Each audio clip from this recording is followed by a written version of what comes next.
Hi friends, welcome back to Radhika Kalyan channel. అందరూ ఎలా ఉన్నారు? బాగున్నారు కదండి. సో ఈరోజు మనం చేయబోతున్న వ్లాగ్ వచ్చేసి మా వారు ఊరి నుంచి వచ్చారు. సో కంప్లీట్గా 3 ప్లేసెస్ విజిట్ చేయాలనుకుంటున్నాం. ఒకటి కాణిపాకం వరసిద్ధి వినాయక టెంపుల్, అండ్ పద్మావతి అమ్మవారి టెంపుల్, అండ్ తిరుమల వెళ్తున్నాం. ఇది మా ఫస్ట్ ట్రిప్. సో మన విషయాలన్నీ ఆన్ ద వేలో వెళ్తూ మాట్లాడుకుందాము. అండ్ ఇక్కడ నేను 3 డిఫరెంట్ వ్లాగ్స్గా కట్ చేస్తానండి, ఎందుకంటే చాలామంది చెప్తున్నారు లైక్ పెద్ద పెద్ద వ్లాగ్స్ అయితే చూడలేకపోతున్నామని. సో నేనైతే ఎంత వీలైతే అంత షార్ట్ చేసేసి చిన్న చిన్న వ్లాగ్సే రిలీజ్ చేయడానికి ట్రై చేస్తాను. సో మన జర్నీలో అన్ని విషయాలు మాట్లాడుకుందాము. మేమైతే కనుక ఈవినింగ్ ఒక 4 o'clockకి ఆరామ్గా స్టార్ట్ అయ్యామండి. రీజన్ ఏంటంటే లైక్ వి థాట్ ఒక 2 o'clock అలా స్టార్ట్ అవుదాంలే అనుకొని కూడా సరే కాణిపాకమే కదా, ఎందుకంటే కాణిపాకం మాకు బెంగళూరు నుంచి దగ్గర. యాక్చువల్గా సిటీ అవుట్కట్స్ నుంచి అయితే కనుక ఎగ్జాక్ట్లీ 2 hours మనము కాణిపాకం చేరిపోవచ్చు. కానీ మా ఇంటి దగ్గర నుంచి సిటీ అవుట్కట్స్కి రావడానికి ఆల్మోస్ట్ 2 hours పడుతోంది. సో ఇంకా అందుకని చెప్పేసి మేమైతే హ్యాపీగా నెమ్మదిగా ప్రశాంతంగా వెళదాంలే అనే ఉద్దేశంతో ఇంట్లో 4 o'clock ఈవినింగ్ చల్లబడుతుందిలే అని చెప్పి 4 o'clock స్టార్ట్ అయ్యాము. ఇంకా అక్కడి నుంచి ఇదిగోండి లగేజ్ ఇలా డంప్ చేసుకొని ప్యాక్ చేసుకొని ఇంకా స్టార్ట్ అయ్యాము. ఇదిగో మా వాడు కూడా రెడీ అయిపోయాడు, మా కారోడు కూడా. ఇంక ఇక్కడి నుంచి కాణిపాకం ఇంటి దగ్గర స్టార్ట్ అయ్యి హైవేకి వచ్చేసరికి మా తల ప్రాణం తోకొచ్చేసిందండి. బెంగళూరు విపరీతమైన ట్రాఫిక్. సిటీ అవుట్కట్స్కి వచ్చాము అంటే ఏదో సాధించామన్నట్టు అనమాట. సో ఫైనల్గా సిటీ అవుట్కట్స్కి వచ్చేసాము. అలా వెళ్తూ ఉండగా ఈరోజు ఫుల్ మూన్ డే కదా, అప్పుడప్పుడే అలా వస్తున్నాడు చంద్రుడు, చాలా బాగున్నాడండి. ఇంక ఇక్కడి నుంచి కోలార్ దగ్గరికి వచ్చేసామన్నమాట. సో కోలార్లో హైవే స్టార్ అని ఇదిగోండి, ఇది మా favourite, all time favourite place. యాక్చువల్గా ముందు వేరే పేరు ఉండే, దాన్ని ఇప్పుడు మార్చి హైవే స్టార్ అని పెట్టారు. ఇప్పుడు ఆల్మోస్ట్ ఒక 6:45 అలా అవుతూ ఉంది టైము. చూడండి ఇప్పుడు ఇంకా బ్రైట్ అవుతున్నాడు. సో ఇది వచ్చేసి మనకి బెంగళూరు నుంచి కోలార్కి ఒక 70 kilometers ఉంటుంది. హైవే స్టార్ అండి.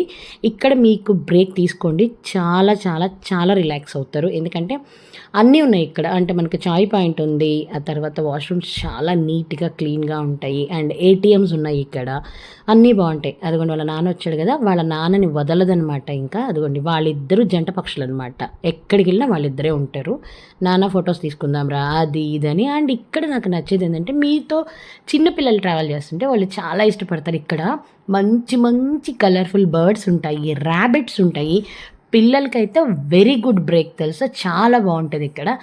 నాకు మా చిన్న పాప చిన్నప్పటి నుంచి ఇక్కడికి వస్తుండేదాన్ని అనమాట బ్రేక్కి. అండ్ ఇక్కడంతా లోపల ప్లేసెస్ చూడండి, మనకి ఇక్కడ లోపల అన్నీ ఉంది. మెక్డొనాల్డ్స్ ఉంది, డొమినోస్ ఉంది, KFC ఉంది, అండ్ ఇట్లా వేరే డిఫరెంట్గా టిఫిన్స్ చేయడానికి కూడా ఉంది. అండ్ ఈరోజు మదర్స్ డే అయ్యేసరికి సర్ప్రైజ్ చేశారు మా హస్బెండ్, మా పిల్లలు అక్కడ సెలబ్రేట్ చేయించారు నా చేత.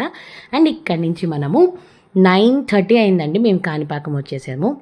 ఇది కాణిపాకం అండి. కాణిపాకం యాక్చువల్గా ఇప్పుడు మేము దర్శనానికి వెళ్ళట్లేదు, టిఫిన్ చేద్దామని కాణిపాకం హోటల్ దగ్గరికి వచ్చామన్నమాట, అంతే. అండ్ ఇది వచ్చేసి రూమ్ అండి, మేము తీసుకున్న రూము. కాణిపాకం టెంపుల్కి జస్ట్ ఒక 1 kilometer రేంజ్లోనే తీసుకున్నాం. ఒకప్పుడు కాణిపాకంలో స్టే చేయాలి అంటే మనకి ఎలా ఉంటుందని భయపడేవాళ్ళం, కానీ ఇప్పుడైతే మంచి మంచి హోటల్స్ కూడా కాణిపాకంలో వచ్చేసాయండి. So AC room, deluxe room చాలా బాగుంది. 1800 ఛార్జ్ చేశారు. హోటల్ పేరు హర్ష అండి, చాలా బాగుంది. అండ్ పొద్దున్నే కార్ తీశారు మా వారు. ఇప్పుడు టైము 5 o'clock. మేము 3:30 కల్లా నిద్ర లేచి 5కి ఎగ్జాక్ట్గా రెడీ అయిపోయి కార్ ఎక్కేసాము. మేము ఎర్లీ మార్నింగ్ 5:30 స్వామివారి మొదటి అభిషేకం బుక్ చేసుకున్నాము. ఇంక ఇక్కడి నుంచి మనం టెంపుల్లోకి ఎంటర్ అయిపోయాం. అసలు చూసారా అండి ఎంత బాగుందో చూడండి. ఎప్పుడైనా ఎవరైనా స్పెషల్ దర్శనాలు లేదా అభిషేకాలు బుక్ చేసుకుంటే కొంచెం కష్టం అనిపించినా పొద్దున్నే చేసుకోండి.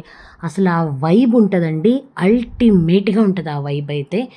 ఎవరైనా సరే అభిషేకాలు, కళ్యాణోత్సవాలు అలా చేయించుకోవాలనుకున్న వాళ్ళు ఫస్ట్ది అంటే టెంపుల్లో ఫస్ట్ స్టార్ట్ అయ్యే అభిషేకము అది చేయించుకోండి. అండ్ ఇది వచ్చేసి స్వామి పుష్కరిణి.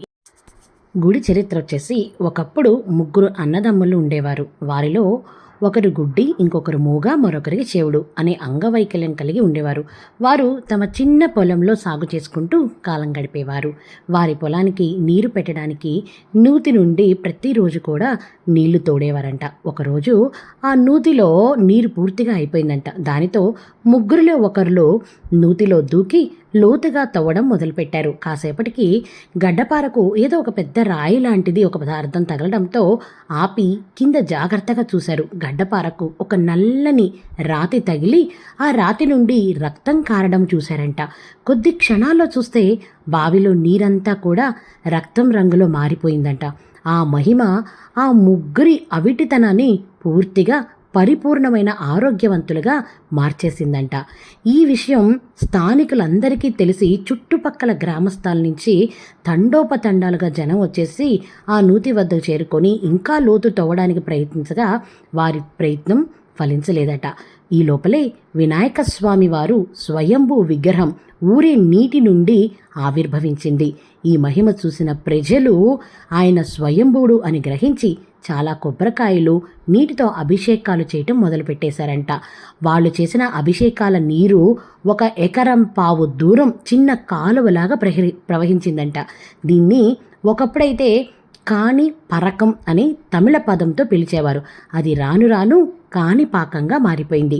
ఈరోజు ఇక్కడ స్వామివారి విగ్రహం నూతిలోనే ఉంటుంది. అక్కడ ప్రాంగణములోనే ఒక బావి కూడా ఉన్నది. దానిలోనే స్వామివారి వాహనం ఎలుక కూడా ఉంటుంది.